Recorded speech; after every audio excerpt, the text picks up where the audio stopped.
On va commencer donc ce webinaire.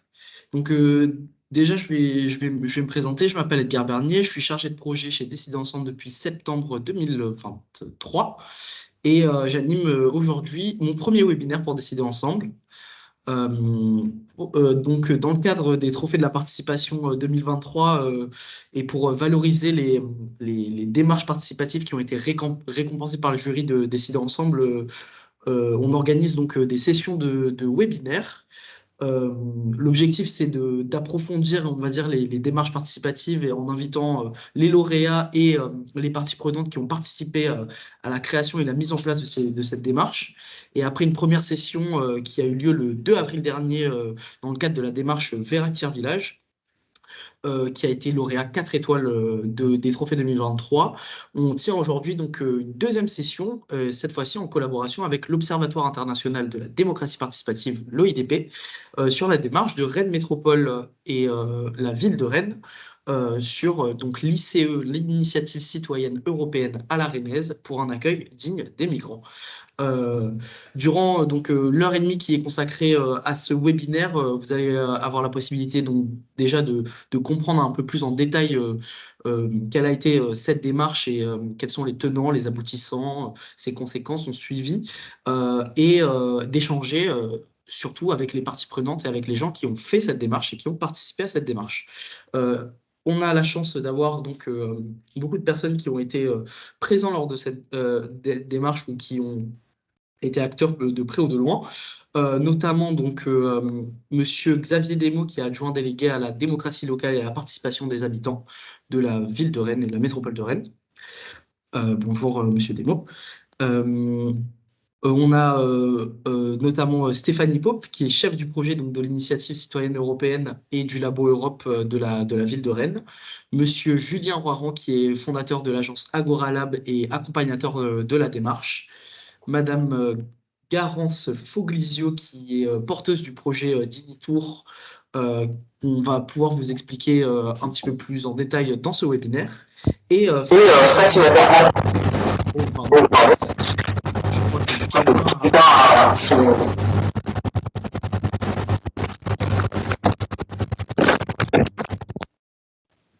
Merci. Quelqu'un avait son micro allumé ou je sais pas vraiment. Et voilà, Madame Fatimata Amewarou, si j'écorche pas de prénom, qui est signataire française de l'ICE et membre de l'Université internationale populaire de la Maison internationale de Rennes et également de la Maison de quartier de Villejean.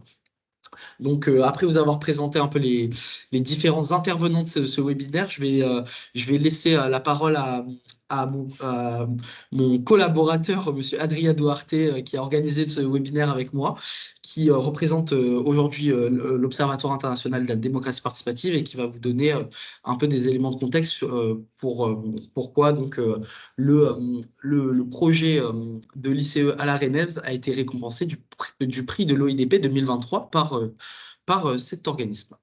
Je te laisse la parole, Adrien. Merci beaucoup. Bonjour à tous et à toutes. Et bon, un grand merci à tous les participants. Nous sommes très heureux d'organiser ce webinaire avec Décider ensemble et avec les responsables, bien sûr, de la ville et de la métropole de Rennes pour parler de cette initiative citoyenne pour un accueil digne des migrants en Europe.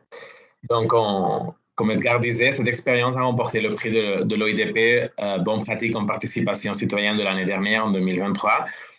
Il a été spécialement reconnu par le jury comme une initiative très intéressante pour sa dimension thématique, parce que sur la question de la migration, qui est une question très importante et aussi parfois très polémique, donc c'est vraiment très, très encourageant de voir une initiative comme celle-là. Aussi par un petit peu le fait que cette initiative a été initiée par des citoyens, donc c'est vraiment cette idée de bottom-up, c'est la population qui initie ce processus, mais c'est aussi la ville et la métropole qui a fait propre le projet, donc c'est vraiment ce co-leadership de la ville.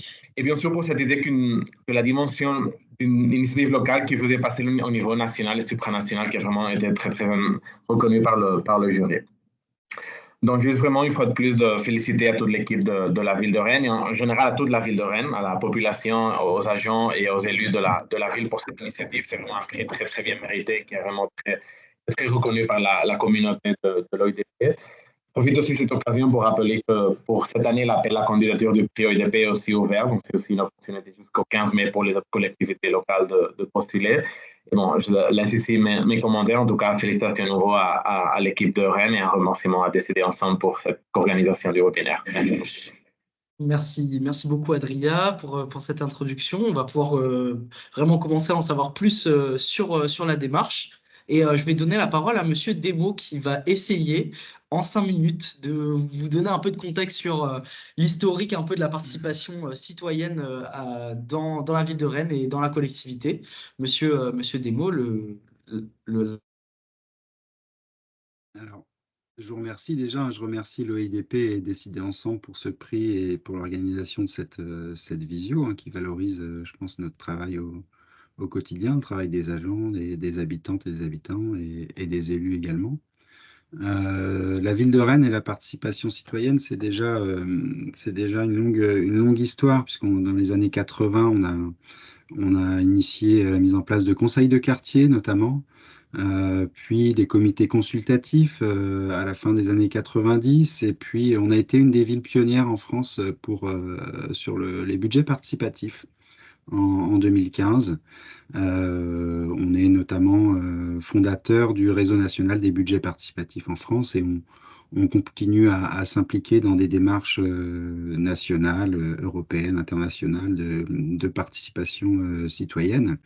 On s'est fixé sur ce mandat deux grands objectifs en termes de participation citoyenne. C'est bien sûr la participation du plus grand nombre d'habitantes et d'habitants rennaises à la construction des politiques publiques et en cherchant systématiquement à aller chercher les personnes les plus éloignées justement des processus de décision, des processus des décisions.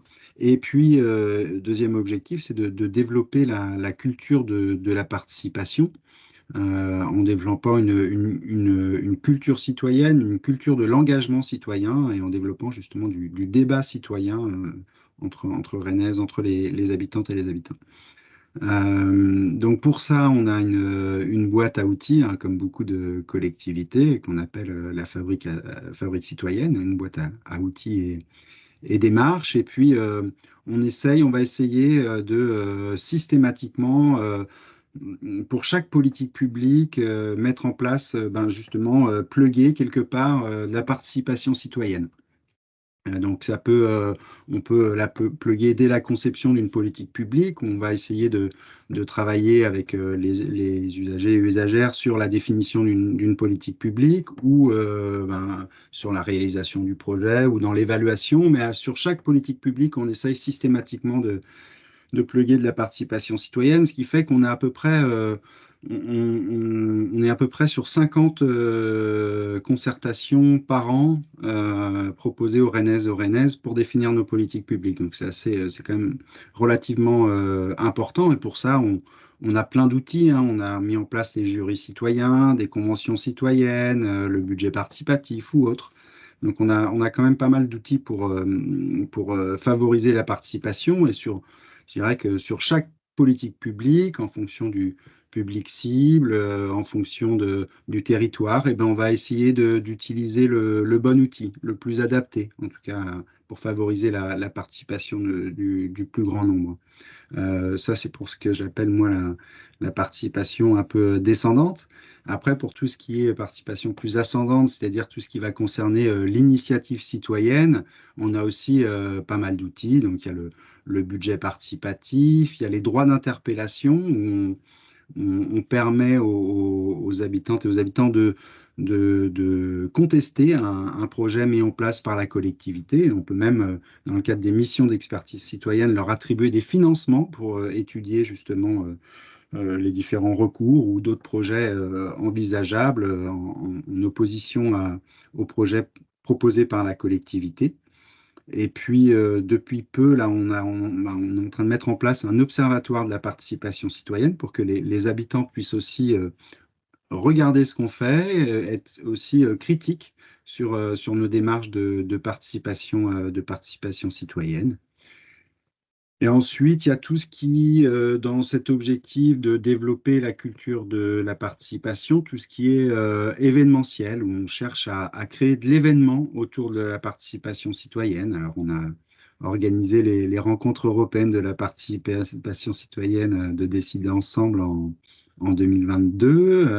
Voilà, on essaye de créer l'événement autour de projets du budget participatif, où là, en ce moment, on est en plein printemps citoyen. C'est aussi une démarche qui dure un mois, qui permet de valoriser ce que font les habitantes et les habitantes sur la question des transitions.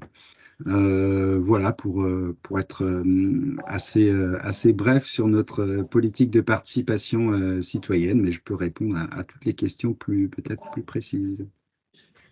Merci, Monsieur Demo, pour cette introduction. Pour le côté événementiel, ça laisse un peu une bonne transition à Madame Pope pour parler un peu de la création du Labo Europe qui est derrière qui a porté cette ICE à la Rennaise. Stéphanie, peut-être pourrais-tu nous en dire plus sur la création de ce labo?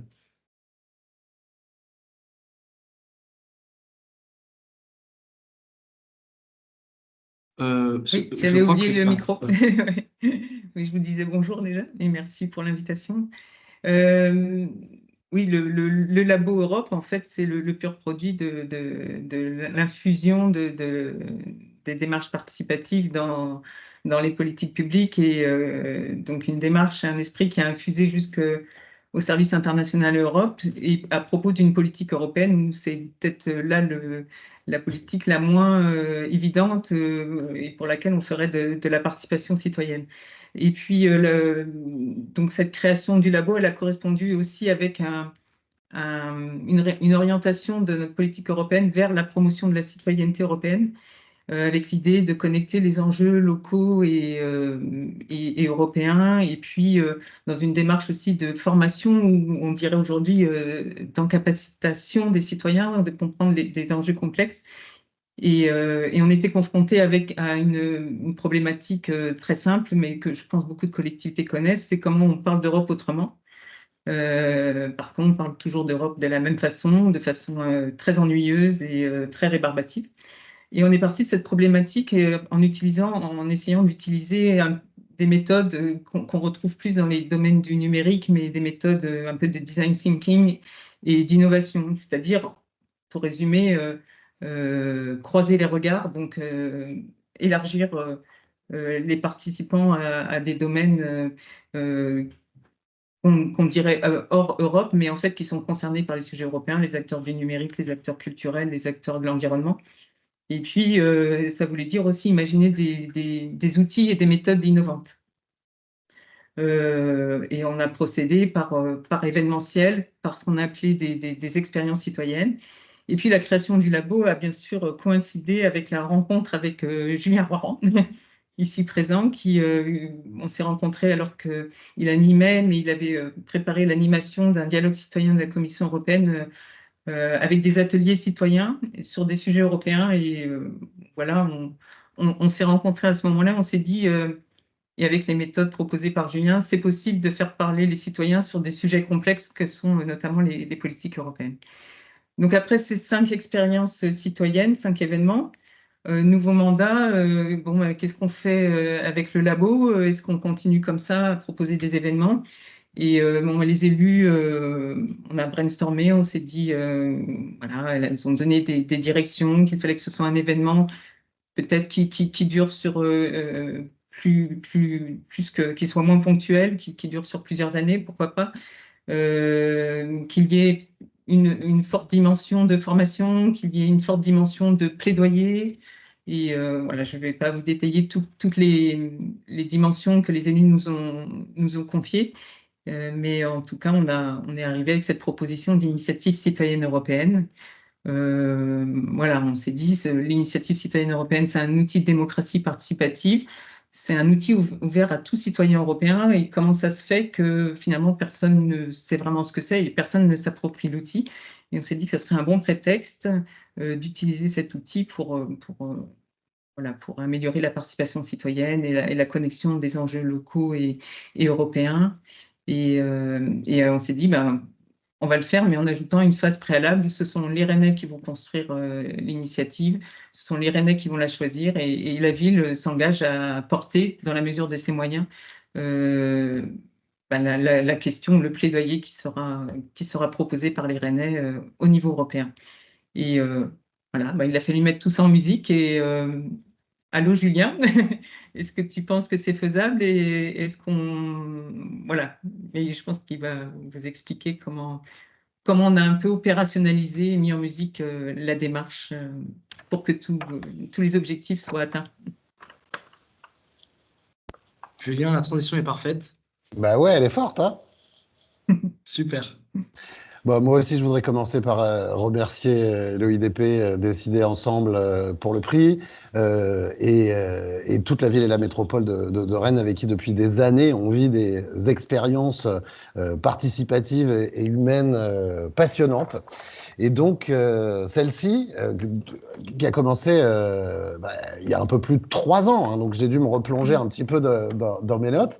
Mais peut-être pour commencer, trois principes, trois partis pris qui nous ont guidés dans la construction de cette démarche.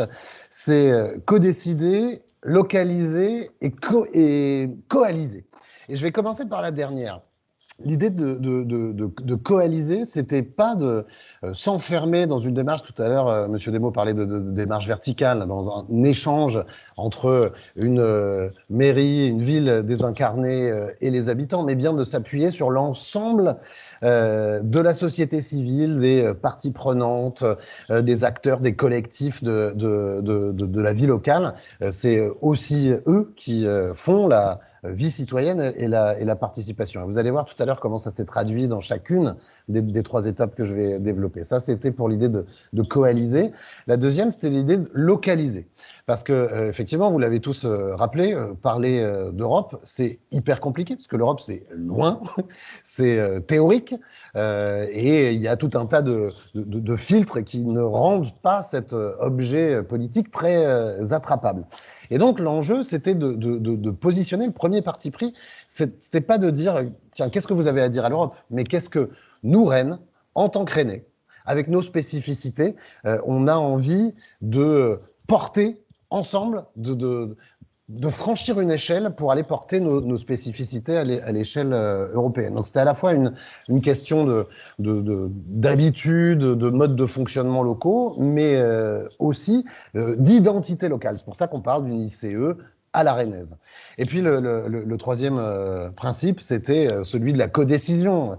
Dans la fameuse échelle d'Arnstein de la participation, on a vraiment essayé de pousser le curseur le plus haut possible à chacune des 3 étapes, avec un vote final qui revenait absolument aux habitants. Mais si on recommence par le début, ici on a marqué exploration, élaboration et puis décision. Dans la partie exploration, l'enjeu c'était que les citoyens, et pas que, aussi la société civile, puissent avoir l'initiative. Alors d'abord, qu'est-ce qu'on a fait? On a, avec la ville, les services de la ville, les membres du Labo Europe, qui sont déjà composés de tout un tas de communautés, on a identifié les 6 blocs que vous voyez en bas à gauche, qui étaient ces motifs de fierté rennaise, ces principes d'action à la rennaise qu'on avait envie de fouiller ensemble pour identifier ce qu'on avait envie de porter à l'échelle européenne. Il y avait donc, je ne sais pas si vous voyez, ça doit être petit, par exemple citoyenneté, culture, numérique, environnement, 6 grands thématiques dont on savait qu'il y avait des communautés d'acteurs avec la ville qui s'intéressait à ces sujets. Donc, qu'est-ce qu'on a fait? On a fait un appel à projet auprès des acteurs de chacun de ces domaines, et puis sur le site de la Fabrique citoyenne, un appel à idées, contributions. Et vous, qu'est-ce que vous voudriez que Rennes dise à l'Europe? Alors, on a commencé modestement, il faut bien en convenir, parce qu'il y a eu une 50aine de contributions, 29 participants, mais une 50aine de propositions d'ICE sur les 6 grands domaines qu'on a identifiés. Ces grands domaines, on arrive en la phase 2, on les a transformés dans une phase de délibération.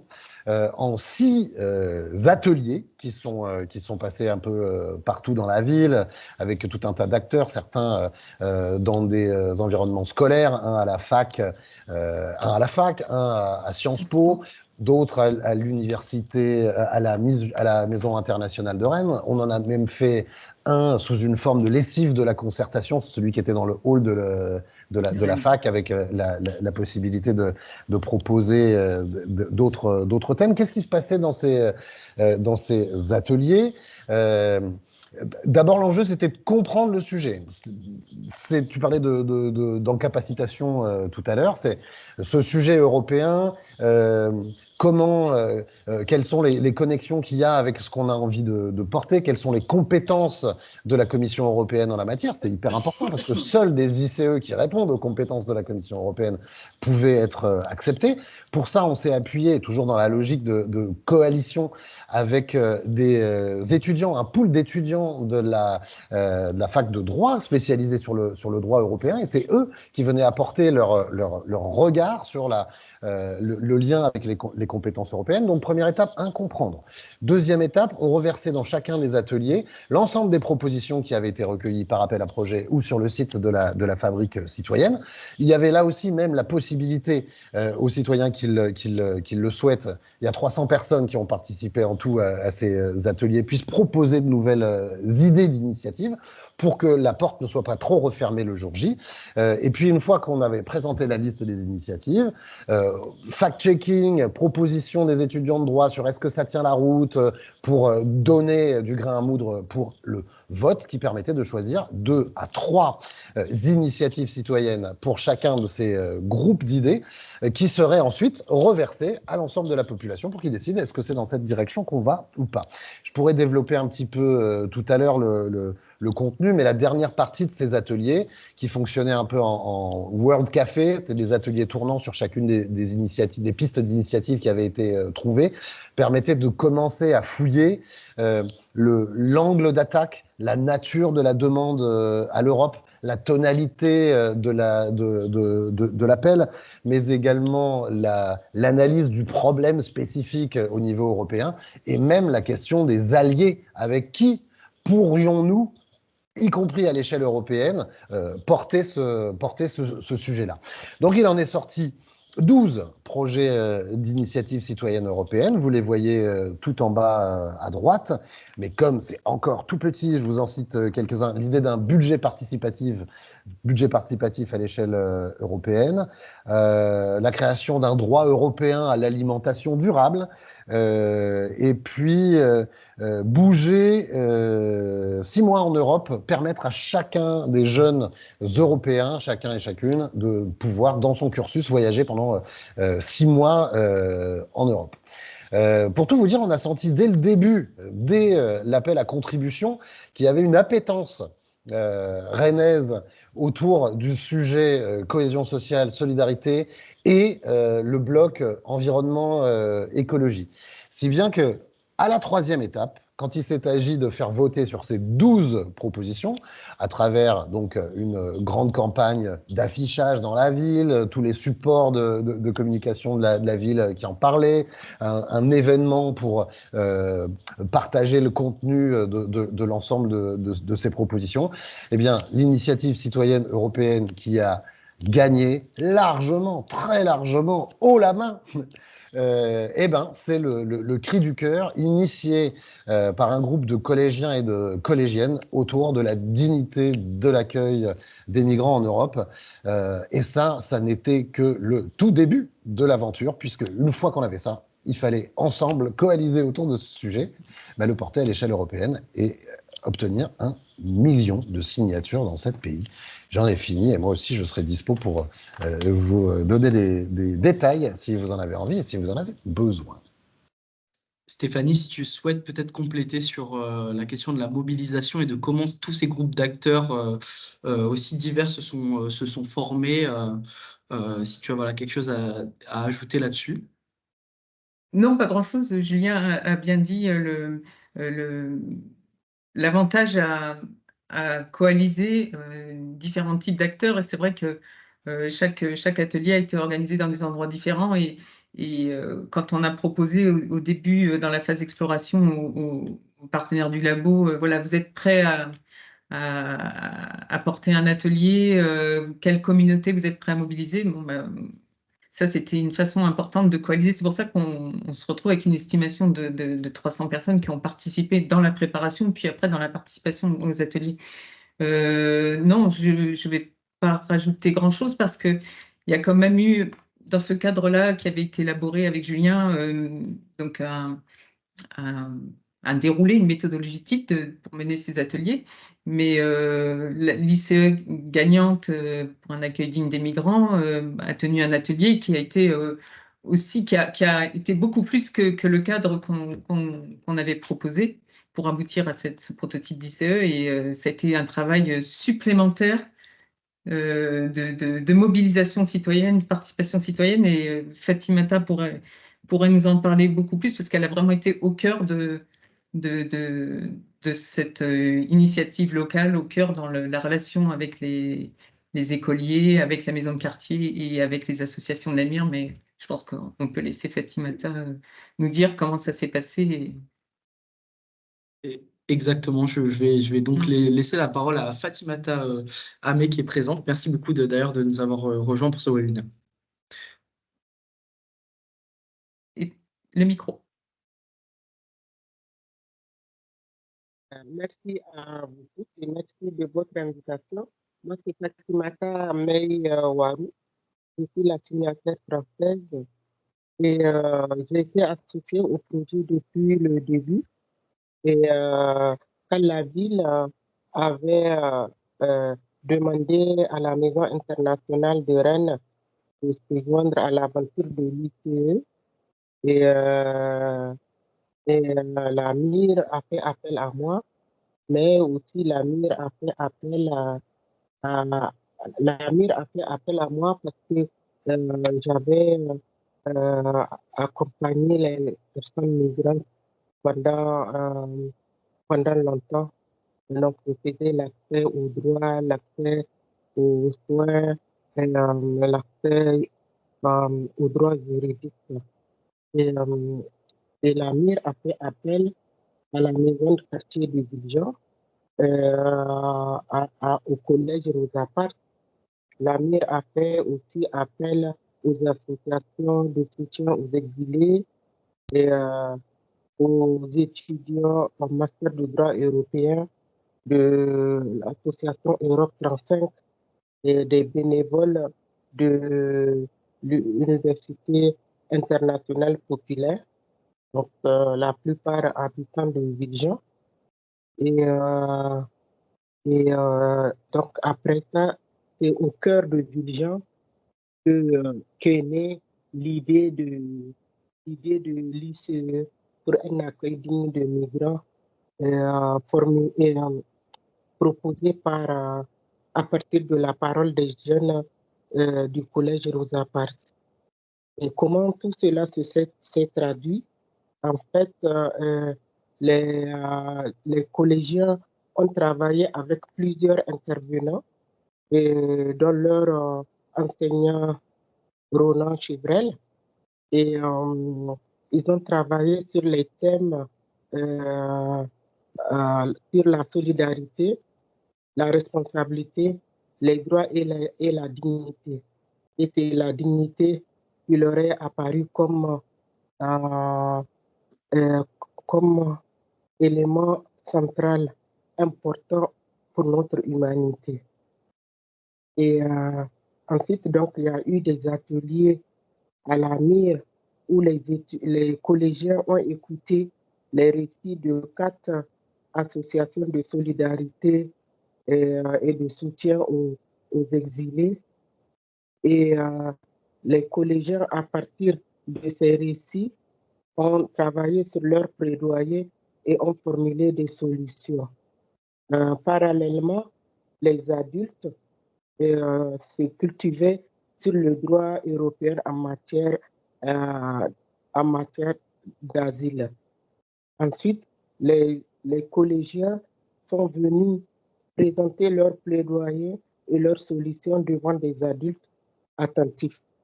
Et les adultes se sont saisis de tout ce que les collégiens ont ramené.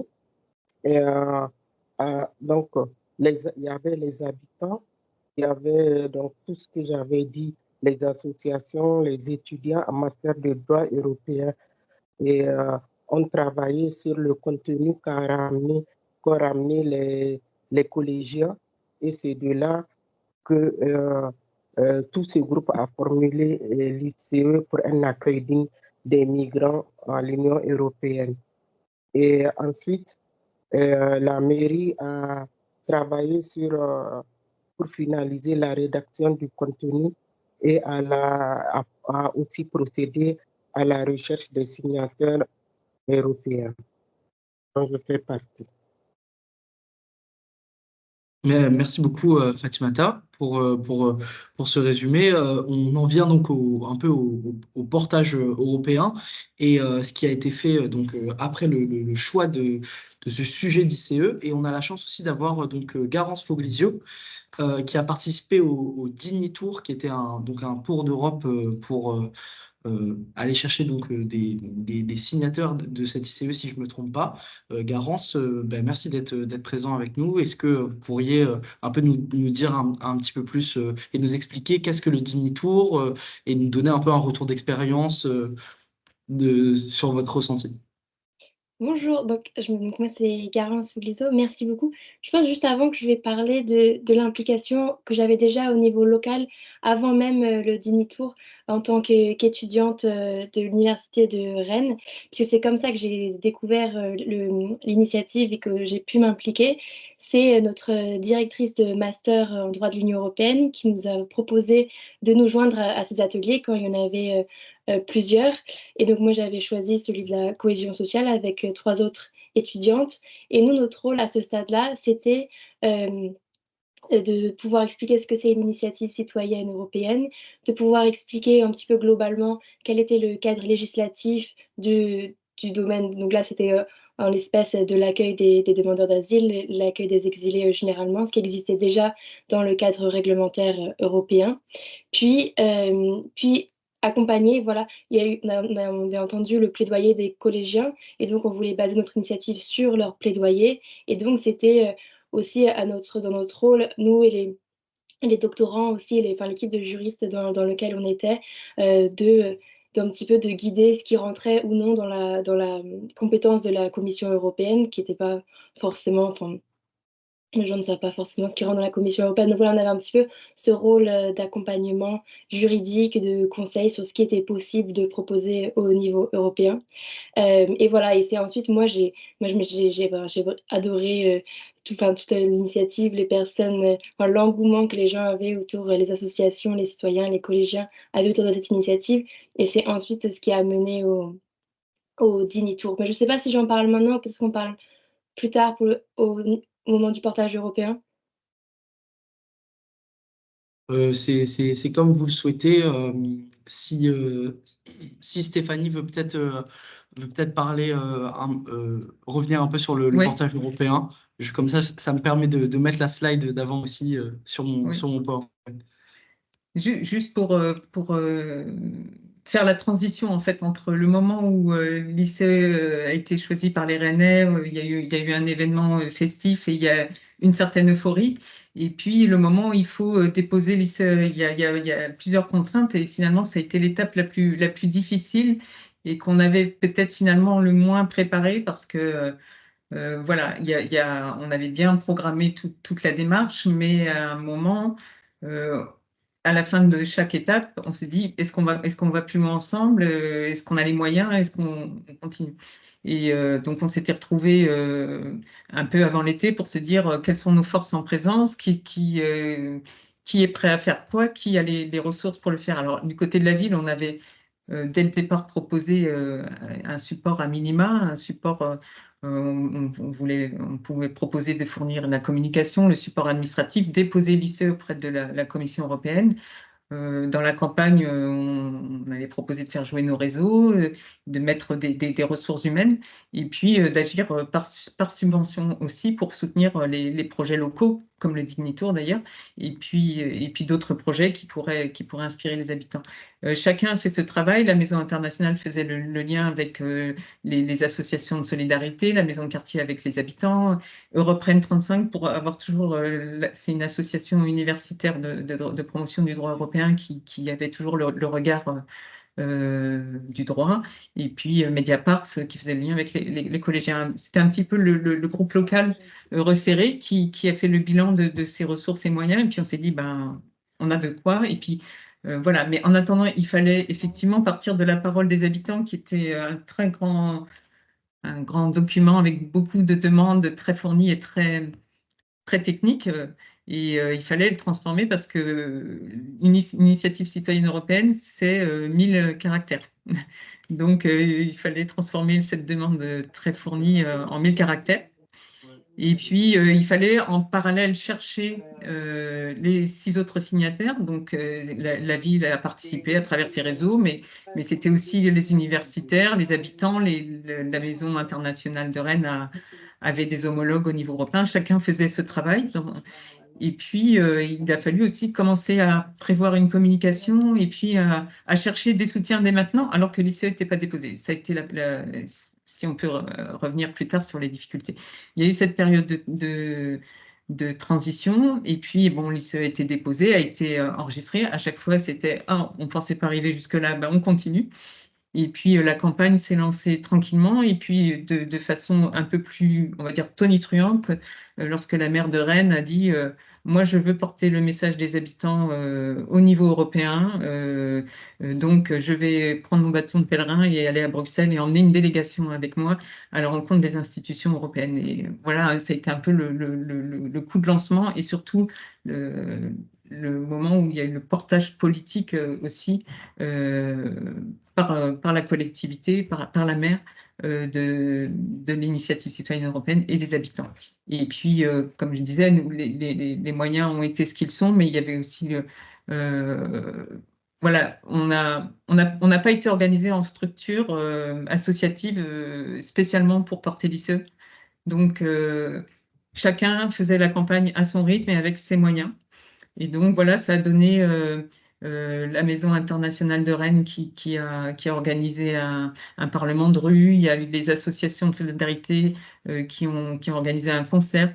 Et puis, Garance aussi, un grand temps fort de la campagne, qui a dit, moi, je veux porter l'ICE, et puis aussi en profiter pour faire un vrai travail presque de recherche. Hein, Garance, tu pourras le dire, sur les conditions d'accueil des exilés dans les pays de l'Union, et aller au plus près des habitants. Mais là, je peux laisser la parole à Garance. Merci Stéphanie. Donc oui, donc comme j'avais dit, j'avais commencé à m'impliquer dans l'initiative en tant qu'étudiante. Puis au moment de la diffusion, il était question de récolter des signatures au niveau européen. Et c'est là où j'ai eu l'idée j'avais aussi le temps de voyager en Europe pour rencontrer les citoyens. Et c'est surtout passé à travers d'associations. J'ai surtout sur la rencontre d'associations, d'élus locaux, d'avocats, de militants sur le terrain, et de personnes exilées, des collectifs de personnes exilées, pour essayer de diffuser l'initiative. Donc, c'était un voyage de près de 5 mois à travers 13 pays de l'Union européenne. Vous avez là, je vois la carte qui est. Donc, c'était dans 35 villes, et ça a été un moyen, donc il y avait un peu un double objectif, à la fois pour diffuser l'initiative et essayer de récolter des signatures hors de France, donc dans des pays, parce qu'il nous fallait au moins des signatures dans 7 États membres de l'Union européenne. Et c'était aussi, comme Stéphanie l'a dit, une façon, bon, aussi pour moi en tant que juriste, de témoigner de l'accueil, de l'application du droit, parce qu'il y a le droit en théorie et ce que nous, on voulait changer, et il y a aussi ce qui se passe en pratique dans les pays européens. Donc, c'était, voilà, pendant 5 mois, ces rencontres avec des associations et des groupes de jeunes engagés. Et ça a permis, enfin, je ne sais pas si on parle maintenant, mais ça a permis un peu de continuer à faire vivre. Déjà, ça a permis une médiatisation du projet, de l'initiative sous un angle un petit peu différent. Et ça a aussi permis de continuer à faire vivre avec les collégiens de Rosa Parks avec qui j'étais en contact, leur travail dans l'initiative. On a pu Enfin, tout ça, c'était le travail aussi de beaucoup d'associations. J'étais soutenue par la ville de Rennes, l'université et la Maison internationale de Rennes. Et par exemple, là, j'y pense, grâce à la Maison internationale de Rennes, on a pu mettre en contact les collégiens de Rosa Parks avec des lycéens à Gérone quand je suis passée en Catalogne. Et voilà, on a pu organiser une visio pour qu'ils échangent sur le travail qu'ils avaient effectué de recherche sur l'accueil des exilés. Et, et ils ont pu voilà, échanger, débattre sur ça. Ça a été aussi l'occasion, on avait été invités, enfin les collégiens ont été invités par le député européen Damien Carême à Bruxelles. Et donc c'était voilà, aussi pour moi de les accompagner pour préparer leur visite à Bruxelles, leur discours, enfin, devant les représentants européens, donc qui a finalement pas pu se faire. Et ça a été annulé un petit peu au dernier moment. Mais voilà, c'était l'occasion aussi de porter un petit peu le message au niveau européen. Donc quelque chose qui, je pense, était vraiment intéressant pour l'initiative, c'était, nous, notre initiative, elle a été préparée au niveau rennais, en prenant en compte les problématiques françaises.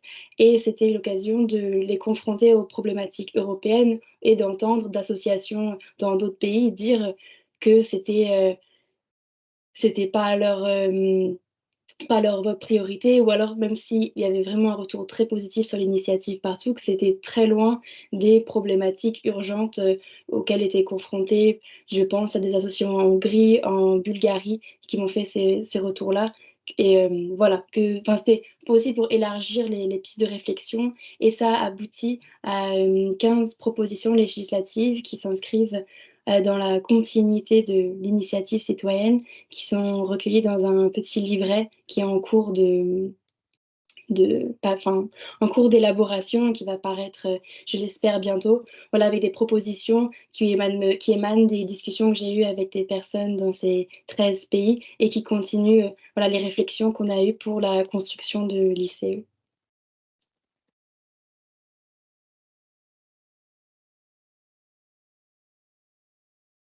Merci beaucoup, Garance, en tout cas pour ce témoignage. Vous avez parlé du sujet de la migration qui n'était pas forcément très facile à aborder dans tous les pays. Ça me laisse une petite transition pour laisser la parole à Adria qui va peut-être poser aussi une question pour l'OIDP. Je te laisse la parole, Adria, là-dessus. Merci beaucoup. Oui, en effet, ma question va porter sur cette dimension européenne, internationale du projet dont vous avez déjà beaucoup parlé, mais je pense que nous, à l'OIDP, nous avons cette vision, non, que les collectivités locales, les gouvernements locaux ont un rôle politique qui est très important au-delà de la gestion, bien sûr, des compétences locales spécifiquement. Et c'est pourquoi ma question va dans ce sens. Non? J'aimerais vous poser cette question, de vous demander d'approfondir un petit peu la réflexion sur le rôle des gouvernements locaux dans la dimension internationale, dans ce cas, dans la dimension européenne, qui est la base de cette initiative. Et précisément, j'aimerais, si vous pouvez un petit peu développer, quelles sont les difficultés que vous retrouvez comme collectivité locale pour faire un projet au niveau européen, mais aussi quel est l'intérêt politique pour la maire, comme vous avez mentionné, pour l'équipe municipale et en général pour l'équipe de la ville, de la métropole, non? Quel est cet intérêt de s'engager activement dans la politique européenne, non? Pourquoi c'est une opportunité? Pourquoi les difficultés, les opportunités de ce processus?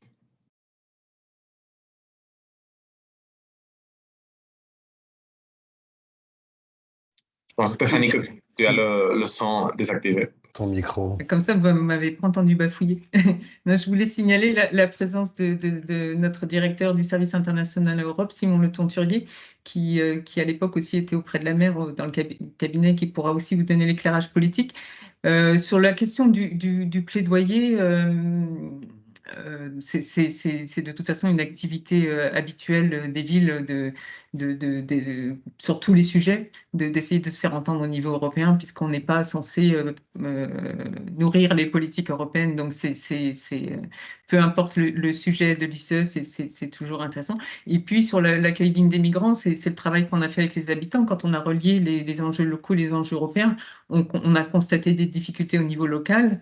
Et voilà, mais la réponse n'est pas toujours locale, elle est surtout au niveau national et européen. Et sur la question de l'accueil des migrants, on expliquait que on avait des difficultés à accueillir tous les migrants nous-mêmes, les exilés, et on avait beau avoir une politique volontariste, on ne pouvait pas résoudre tous les problèmes, et les solutions se trouvaient d'abord au niveau national, mais au niveau européen. Et le plaidoyer, c'était quand vous élaborez quand vous réfléchissez au pacte asile et migration, c'était l'actualité, essayer de tenir compte des réalités locales.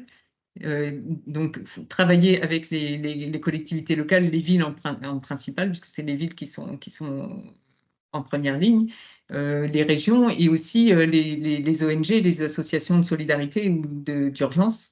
Mais voilà, ces politiques-là ne sont pas élaborées avec ça en tête. Et ça rejoignait aussi le plaidoyer du comité des régions, sur lequel aussi on s'est beaucoup inspiré. Et puis, d'ailleurs, c'était lors de la remise du prix de l'OIDP au Brésil, l'OIDP, vous avez avec le CGLU proposé un dialogue avec le gouvernement brésilien qui nous a fait découvrir une initiative exemplaire. Le gouvernement brésilien s'apprêtait à mettre en place un réseau de collectivités pour réfléchir en bon dialogue État, collectivités et gouvernements locaux sur comment on peut mettre en place une politique d'accueil des migrants au Brésil. Et voilà, typiquement, c'était l'exemple. Et le fait de travailler au niveau international après l'ICE grâce au prix, et voilà, ça nous a fait découvrir des réalités qui nous laissent entendre que c'est la bonne réflexion. Et puis, ce que ça nous apprend aussi au niveau européen, enfin au niveau international sur l'immigration, c'est que le sujet, finalement, dans beaucoup de conférences, dans beaucoup de réflexions, on vient à parler à dire ce qui est important, c'est la participation maintenant des personnes migrantes aux politiques publiques. Et on voit beaucoup d'initiatives se mettre en place dans les villes. Et nous, on tire le fil de l'ICE pour travailler sur ce sujet, notamment dans le cadre de projets européens aussi, quoi. Je ne sais pas si Simon, tu veux rajouter quelque chose, Simon Le Tonturier? Oui, bonjour. Je crois que Julien voulait réagir, mais Pas juste avant pour toi.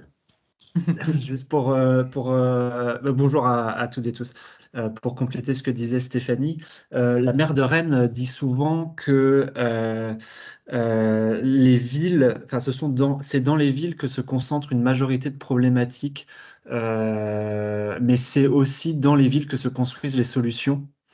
Que ce soit en matière sociale, en matière de transition écologique. Et elle a identifié l'intérêt de coopérer entre territoires et entre villes sur des défis communs qui se posent à l'ensemble des villes, qui sont les lieux où se situe la majorité, la plus grande partie de la population mondiale. Et c'est dans ce cadre qu'elle considère, avec son équipe municipale, que l'international doit infuser l'ensemble des politiques de la collectivité, et que idéalement, c'est important c'est vrai dans le domaine de l'ICE sur l'accueil des migrants, mais sur plein de thématiques, important de pouvoir échanger avec des partenaires à l'étranger en Europe et à l'international qui font face aux mêmes défis. On était avec la maire présidente de Rennes Métropole à Rochester aux États-Unis et au Québec pour échanger sur plusieurs sujets liés notamment à la cybersécurité, aux échanges universitaires. On avait la semaine dernière une délégation à Hue au Vietnam pour parler gestion des biodéchets. Et voilà, on se rend compte que sur plein de sujets, c'est ensemble, collectivement, qu'on va trouver des solutions. Je laisse Julien compléter. Moi, je voulais retourner ta question, Adrien. Tu disais quel intérêt pour les villes de s'emparer de sujets comme ça. Moi, comme j'ai beaucoup et longtemps bossé pour les institutions européennes, je pose la question dans l'autre sens. Il y a un énorme intérêt pour les institutions européennes à rentrer dans leur sujet par le local parce que ça les rend concrets, parce que ça les rend palpables, parce que ça les rend attrapables. Voilà, je voulais juste dire ça pour pas manger du temps sur l'échange avec les gens qui nous font plaisir d'être là. Exactement, merci, merci Julien. Et moi, pour ne pas non plus trop empiéter sur ce moment d'échange avec le public, je vais laisser Stéphanie un peu conclure sur cette démarche, nous donner un peu les grandes conclusions, qui nous parlent un peu, pour qu'elle puisse aussi nous parler un peu de la suite pour la connectivité et du suivi de ce super beau projet qui a été impulsé par le Labo Europe. Ça me laissera également le temps de mettre un petit sondage dans le chat pour savoir quel aspect un peu de cette démarche vous a le plus intéressé.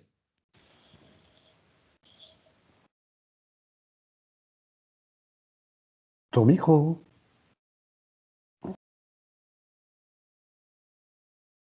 C'est vrai que c'est dur de donner une conclusion générale parce qu'il y a eu beaucoup de dimensions, il y a eu beaucoup d'étapes, mais voilà, ça a créé beaucoup de liens. Je pense, moi, ce que je retiens en principal, c'est beaucoup de liens entre citoyens, entre la ville, les associations, les gens du quartier, les universitaires. Enfin voilà, il y a beaucoup de liens qui se sont créés, qui, je pense, je crois qu'on a eu une réunion avec les 7 autres signataires qui sont aussi membres d'associations des signataires européens. Notre dernière réunion, on s'est dit, et puis non, finalement, ce ne sera pas la dernière, et on a créé des liens. Il faut aussi s'inspirer de ce qui a été fait pour faire d'autres projets ensemble.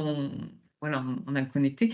Et d'ailleurs, j'évoquais le projet européen avec notre ville jumelle de Cork, eh bien, qui porte sur la participation des migrants en politique publique, réfléchir ensemble. Et on a demandé à Garance et Fatimata si elles voulaient participer, et ben oui, on continue l'aventure ensemble. Et puis, je crois que Fatimata a dit que vous allez continuer dans le quartier Vigeland et avec la Maison internationale de Rennes à travailler sur le sujet. Donc, voilà ce que ça a créé sur le moment, beaucoup de choses, et puis ce que ça inspire pour la suite.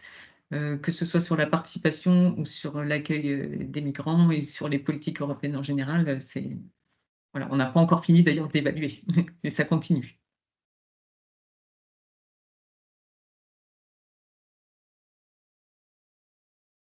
Merci beaucoup, c'est parfait.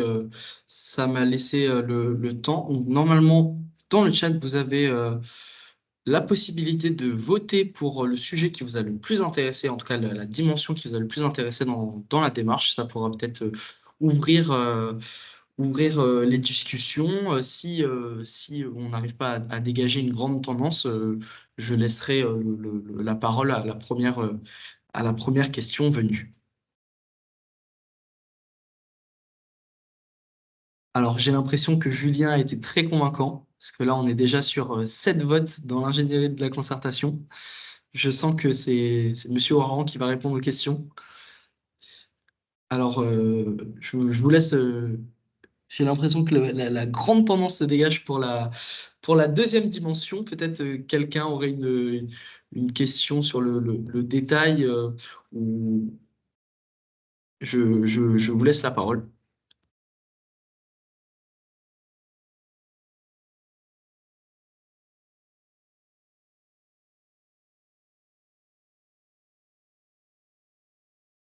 Alors, j'ai mon collègue Gabriel Maître qui est juste à côté de moi qui va pouvoir vous poser la question. Ouais. Est-ce que vous m'entendez tous bien?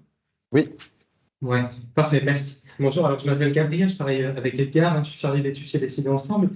Et moi, je trouve que la démarche donc de la ville de Rennes est assez très intéressante, cette façon d'utiliser l'initiative citoyenne de cette façon, qui est donc un outil très participatif par nature, mais en le rendant encore plus participatif, puisqu'il y a eu cette concertation en amont. Et alors, j'ai une double question. Tout d'abord, sur un petit peu non pas les problématiques, mais sur ce côté signature. On sait que c'est très compliqué de recueillir 1 million, très compliqué, voire parfois impossible, même de recueillir 1 million de signatures. Et quand on s'adresse à un public qui est très jeune, notamment pour la création du sujet, est-ce qu'il n'y a pas eu pour leur faire comprendre, alors je ne sais pas si vous l'avez fait, et si vous l'avez fait, j'aimerais bien avoir votre avis dessus, pour leur faire comprendre que c'est pas parce qu'on va le faire que le sujet va réussir, que le sujet va être repris par la Commission européenne et qu'on va avoir une législation derrière. Voilà, parce qu'il y a parfois ce décalage qui est, notamment si on s'adresse à des populations un peu plus jeunes, donc de leur faire comprendre voilà, ces éléments. Et ma deuxième question est plutôt sur les écueils que vous auriez aimé connaître et à éviter avant de vous lancer dans le projet. Et si c'était à refaire, comment est-ce que vous les contourneriez et comment vous feriez différemment? Voilà, merci beaucoup.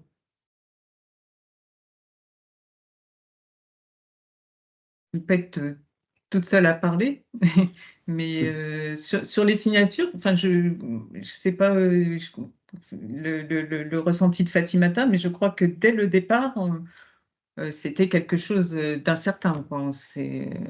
C'est vraiment c'était le Graal à atteindre, mais à chaque fois, on se disait ça va être dur, on va pas y arriver, mais c'est pas grave parce que ce qu'on fait ensemble, c'est intéressant en soi.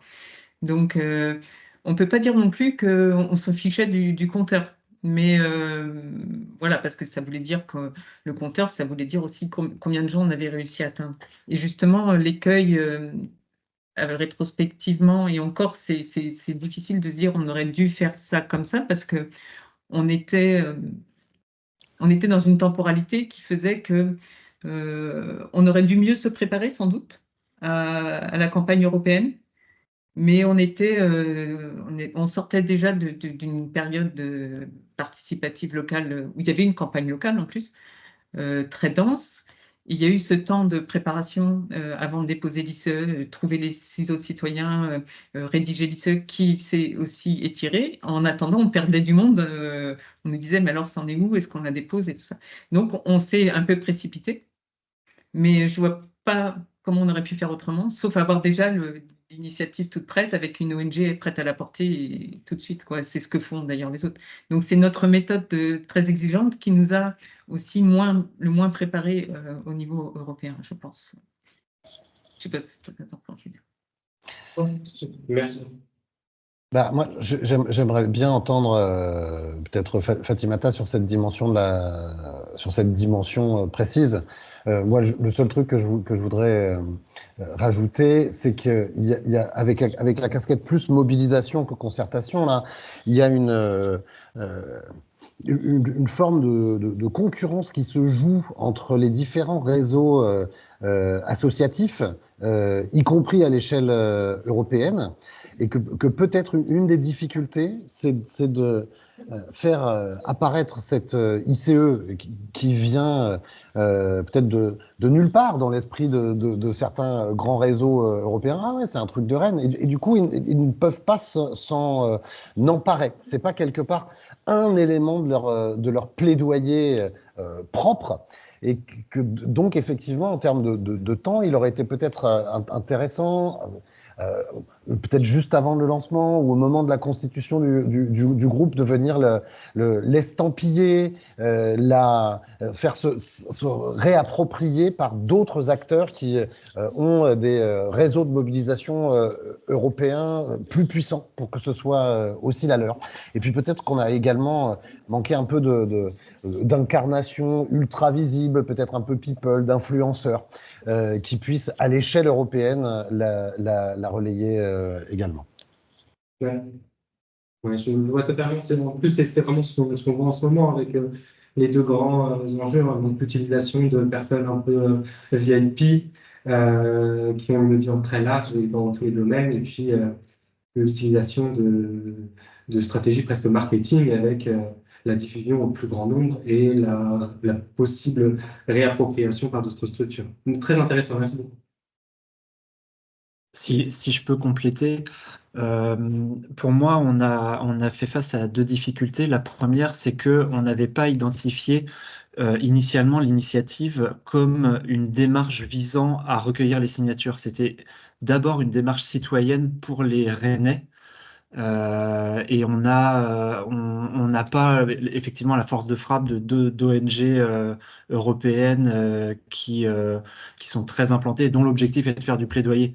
Donc on a été un peu rattrapé par les événements quand il a fallu se lancer dans la campagne alors qu'on n'avait pas les outils ni l'expertise pour le faire. Ça, c'est la première chose. Et la deuxième chose, on s'est rendu compte que la thématique elle-même a rendu difficile le fait d'avoir des influenceurs. On en a eu quelques-uns, mais on n'a pas réussi à avoir des gros influenceurs qui auraient pu avoir à eux-mêmes, à eux seuls, 50 000 signatures, quoi. Et ça a été difficile. Et je pense que du fait de la thématique et du débat européen très complexe sur cette thématique, des personnalités ne vont pas d'eux-mêmes se mobiliser sur ce sujet. Très intéressant, merci. Peut-être d'autres questions de la part des participants. Je laisse les gens lever la main. En attendant peut-être que quelqu'un se désigne, je voudrais peut-être faire un petit tour de table, parce que là, on a parlé des difficultés, on a parlé quand même de choses un peu pas forcément super joyeuses. À tour de rôle, est-ce que vous auriez peut-être votre moment fort, votre moment préféré du début à la fin de ce projet? Est-ce qu'il y a un moment, une expérience, une anecdote qui vous a marqué pour un peu égayer cette fin de webinaire? Je vous laisse nous partager ça. Julien, pour commencer. Alors moi, j'ai failli en chialer. C'était le temps final de lancement de la mobilisation autour de l'ICE avec des citoyens, des élus, Fatimata. Le sujet était politiquement hyper inflammable. Et pourtant, il se passait à ce moment-là, dans cette salle, l'idée que on faisait quelque chose de grand ensemble, qui était né ici, qui se projetait au-delà des murs de la salle dans laquelle on en était. Donc moi, j'étais en train d'animer ce temps-là et j'étais ému, quoi.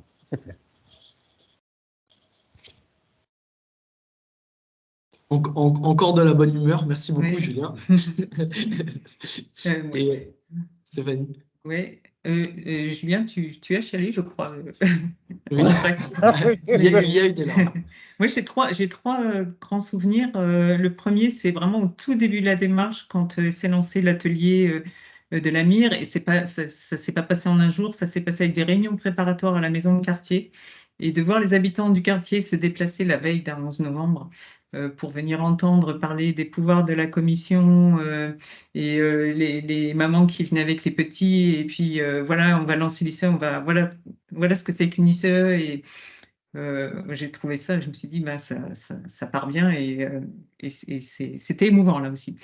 Et puis le deuxième grand moment, c'est quand la maire de Rennes s'est retrouvée, la délégation, nous sommes retrouvés le discours de la maire de Rennes quand on était avec la commissaire européenne Vera Jourova, et qui a fait présenter l'ICE avec une forme de plaidoyer portant la parole des citoyens et s'exprimant de manière très, très intéressante sur l'accueil digne des migrants. Ça a été un moment fort. Et puis le troisième moment, c'est quand Garance a dit « Je veux partir voilà, je vais aller faire le tour d'Europe et aller rencontrer les gens, et puis le jour de ton départ, voilà, c'est un troisième grand moment. Merci beaucoup, Stéphanie. Garance, peut-être? Oui, moi aussi c'est vrai que le jour de mon départ, enfin même dès que j'avais eu cette idée de voyage, c'est Stéphanie que j'avais contactée. Et dès que Stéphanie m'a donné le feu vert, c'était, enfin, enfin, pour moi, c'était trop chouette. C'était enfin, vraiment une aventure qui commençait. Et, enfin, ce que je disais à Stéphanie, comme demandait mon moment préféré, c'est, enfin, tout mon voyage, ça a été une série de moments extraordinaires. Mais une chose qui a été vraiment, enfin, trop chouette, c'est avec une des organisations partenaires, Interalia à Athènes, donc c'est l'organisation signataire pour la Grèce. On a organisé un atelier de création de posters et de fanzines sur le thème de la dignité, de l'initiative citoyenne. Et donc, c'était ouvert à n'importe qui. Et donc, se sont rassemblés plein de... Bon, c'était surtout des jeunes femmes de entre 20 et 25 ans, et une quinzaine de femmes qu'on ne connaissait pas du tout, qui sont venues voilà, pour faire de la peinture et parler de l'initiative citoyenne. Et ça, c'était trop chouette d'avoir réussi comme ça à rassembler enfin, dans un pays quand même loin de Rennes, et voilà, de réussir à faire ça. Et c'est quelque chose que j'ai ressenti souvent en intervenant dans des universités où il y avait beaucoup d'étudiants ou de jeunes, à chaque fois cet engouement pour l'initiative citoyenne. Et ça, c'est vraiment mes moments les plus forts.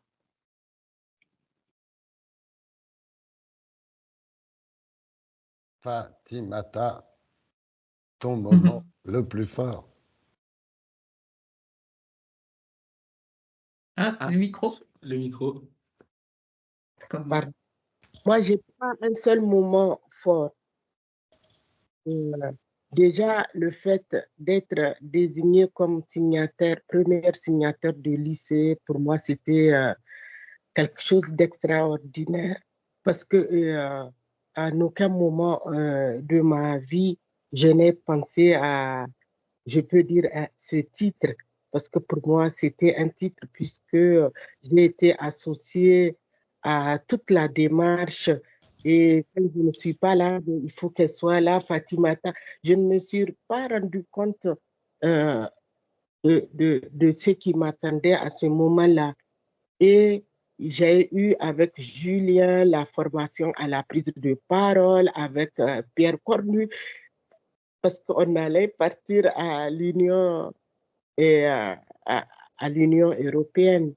Et, et le moment où on a eu notre première réunion d'élaboration du plan d'action de notre ICE, c'est-à-dire la recherche des objectifs. Tout ça, c'était intéressant, mais aussi les interactions avec les élus, avec les agents de la mairie, avec les habitants, les associations. Et,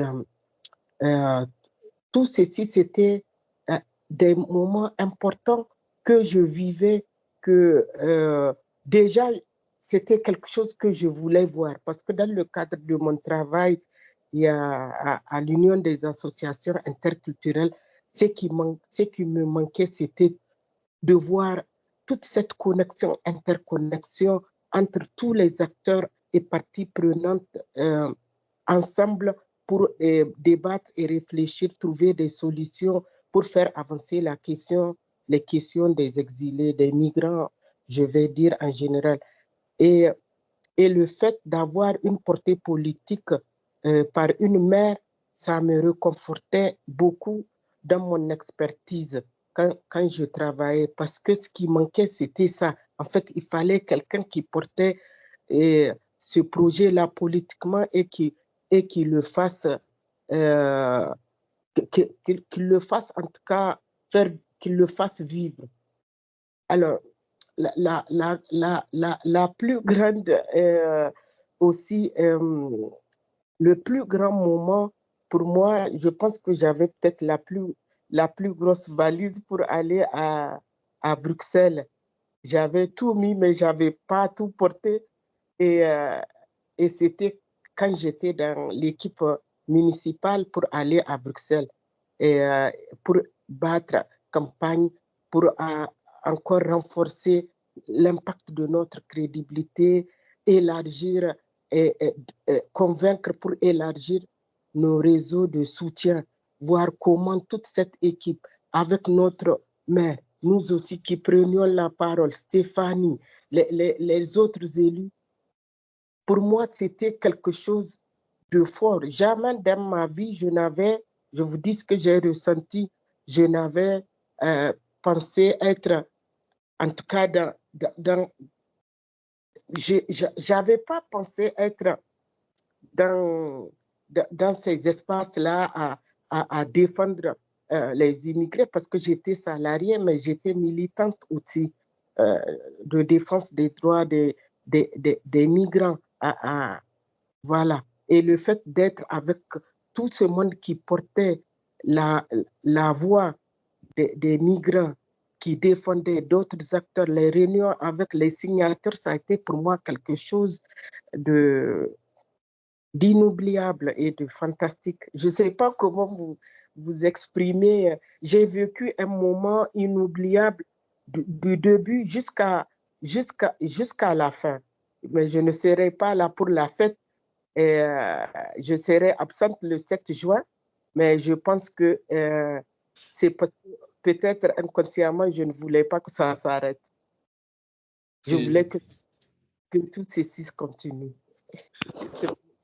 C'est un super témoignage. Merci beaucoup Fatimata. Je pense que vous avez réussi à émouvoir tout le monde. J'ai vu beaucoup de sourires, beaucoup d'applaudissements. Donc merci énormément. Je vois qu'il y a une question de la part de Monsieur Accardi, si je me trompe pas. Je vous en prie, vous avez la parole. Oui, merci. Je voudrais d'abord vous remercier de ce partage absolument superbe pour chacun des intervenants et cette expérience. Alors, quand même, moi, j'ai suivi le webinaire sur Vérac et j'en ai tiré beaucoup d'enseignements en tant que garant de la concertation, puisque je travaille pendant ma retraite sur ces questions de participation. Et j'ai été surpris qu'il y ait cette proposition par rapport à la dignité des migrants. Déjà, le titre m'intéressait, mais j'étais surpris parce que bien évidemment, pour moi, c'est passé complètement sous les radars. Je n'avais aucune information à cet élément. Pourtant, c'est quelque chose qui m'intéresse, qui me motive. Donc, ma question un petit peu, c'est comment... Enfin, j'imagine que maintenant, vous avez eu le 1 million de signatures. Je pense que c'est cela l'événement que vous allez fêter le 7 juin. Enfin, je ne sais pas, parce que je connais très peu l'ICE. Hein. Je m'intéresse plus, pour le moment, je pratique plus sur des questions nationales, on va dire, que des questions internationales. Donc, j'imagine que vous avez eu le 1 million. Je ne sais pas comment vous avez réussi. Quelles associations françaises et européennes vous ont soutenu? Quel est le pourcentage dans chacun des pays pour arriver à ce 1 million de signataires? Et puis, je reprends la question qu'avait posée une personne précédemment. Quelle suite? Une fois que le 1 million est déposé, entre guillemets, quelles sont les autres étapes et est-ce qu'on peut être utile à quelque chose dans ces autres étapes? Voilà. C'est beaucoup de questions.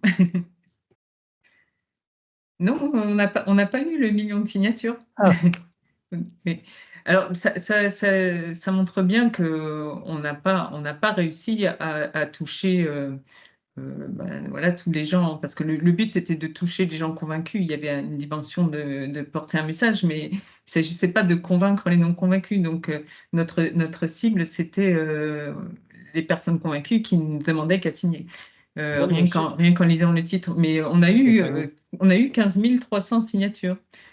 Et c'est le nombre de signatures ne reflète pas le nombre de personnes que l'on a essayé de toucher, le nombre de personnes que l'on a rencontrées, notamment à Bruxelles, la maire a rencontré la présidente du Parlement européen, a rencontré beaucoup de responsables politiques. On a activé à peu près tous les réseaux que l'on pouvait activer, Garance, en allant directement dans chacun des pays. Et pour autant, ça ne s'est pas traduit en signature.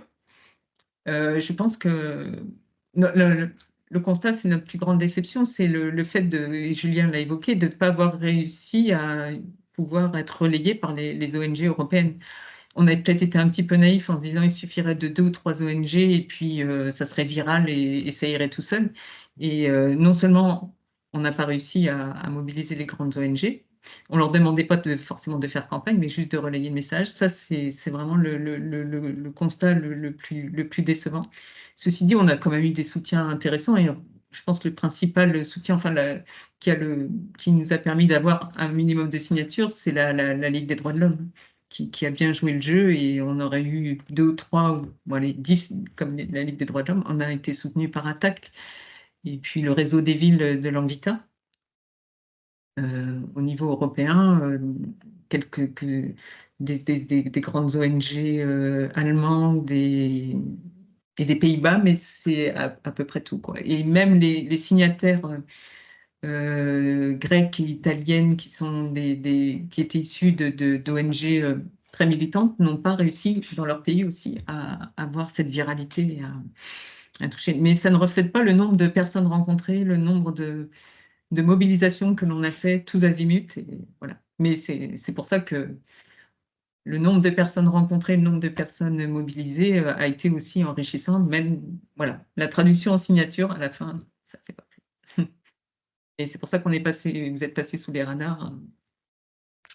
Merci.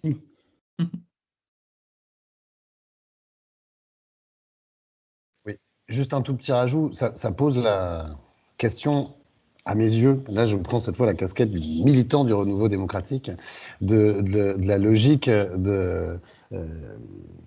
des pétitions institutionnalisées. Parce que l'ICE est un mécanisme de pétition, et même si on avait rassemblé le million de signatures, le seul engagement de la Commission européenne, c'est d'apporter une réponse à la demande, une réponse écrite. Voilà. Donc, pour répondre à la deuxième partie de votre question, qu'est-ce que vous pouvez faire pour l'initiative? Continuer à la partager, à la défendre, à alimenter le réseau, la coalition qui s'est créée autour de cette demande, comme le disait Fatimata, et à mon avis, militer ensemble aussi pour renforcer l'impact de l'initiative citoyenne sur la construction des politiques publiques au niveau local, au niveau français, au niveau européen.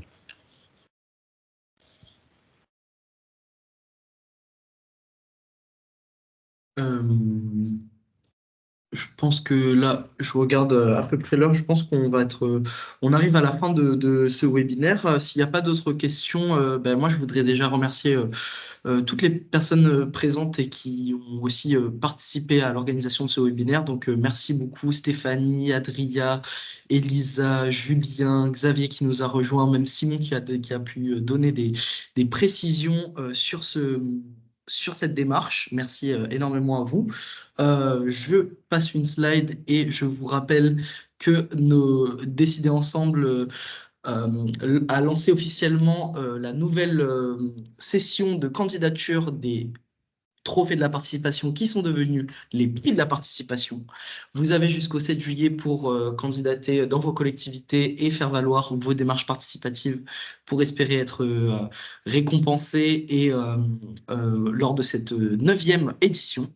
On a aussi donc la 8e édition des rencontres européennes qui aura lieu du 1er au 3 juillet à Toulouse, au centre Pierre Baudis, et l'organisation d'un prochain webinaire concentré sur les budgets participatifs avec l'intervention de nombreuses collectivités sur un retour d'expérience concentré sur les budget participatif. Encore merci d'avoir tous participé au webinaire, d'avoir répondu présent. Et je vous dis à bientôt pour un nouveau rendez-vous organisé par Décider Ensemble. Merci à vous tous. Merci à tous. Merci. Merci. Merci, au revoir.